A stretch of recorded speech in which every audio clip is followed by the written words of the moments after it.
গাঁজা 5 টাকার বিস্কুট বিক্রি হচ্ছে 2340 টাকায়।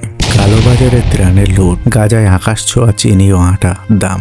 এই সময় গাঁজা যুদ্ধ পরিস্থিতির সঙ্গে মূল্যবৃদ্ধি শব্দটাও সমান্তরালে চলে। তাই বলে এইভাবে কম টাকায় পুষ্টিকর বলে পরিচিত যে বিস্কুটের প্যাকেট ভারতীয় কিংবা বাংলাদেশের বাড়ি বাড়ি থাকে, সেই বিস্কুট প্রায় 500 গুণ বেশি দামে বিক্রি হচ্ছে যুদ্ধ বিধ্বস্ত গাঁজায়। একসময় শৈশবের স্টাপল ফেভারিট এর তালিকায় থাকতো এই কম টাকার বিস্কুটটি। সম্প্রতি গাঁজায় 5 টাকার ওই ভারতীয় বিস্কুটের দাম দেখলে আঁতকে ওঠার জোগাড়। মুম্বাইয়ের একটি কোম্পানির তৈরি সেই এক প্যাকেট বিস্কুট গাঁজায় বিক্রি হচ্ছে 24 ইউরোর ও বেশি দামে, অর্থাৎ ভারতীয় মুদ্রায় যার দাম 2342 টাকা। যুদ্ধ বিধ্বস্ত ওই দেশের এক নাগরিকের করা একটি সোশ্যাল মিডিয়ার পোস্ট ঘিরে ইতিমধ্যে হইচই শুরু হয়েছে। সেখানে তিনি বলেছেন, দীর্ঘ অপেক্ষার পরে অবশেষে মেয়ের পছন্দের বিস্কুট পাওয়া গেল।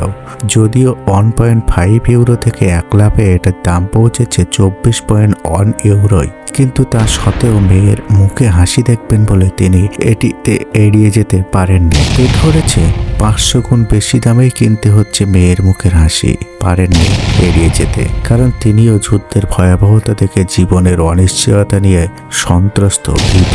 ইসরায়েলি অবরোধ পরিস্থিতিতে ভয়ানক খাদ্য সংকট তৈরি হয়েছে গাজা জুড়ে।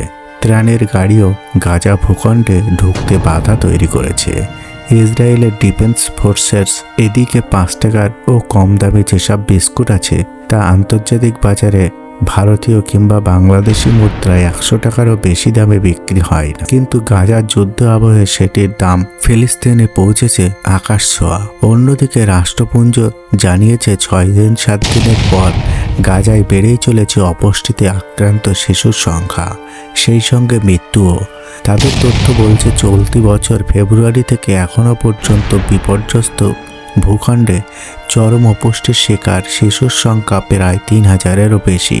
পাশাপাশি সেখানকার সমস্ত ত্রাণ শিবির ফের বন্ধ করে দিয়েছে গাজা হিউম্যানিটেরিয়ান ফাউন্ডেশন।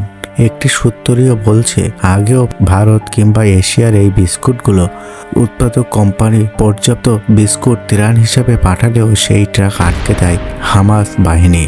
তারপরে সেই সামগ্রী ক্ষুধার্ত ফিলিস্তিনিদের মধ্যে ব্ল্যাকে বিক্রি করা হয়।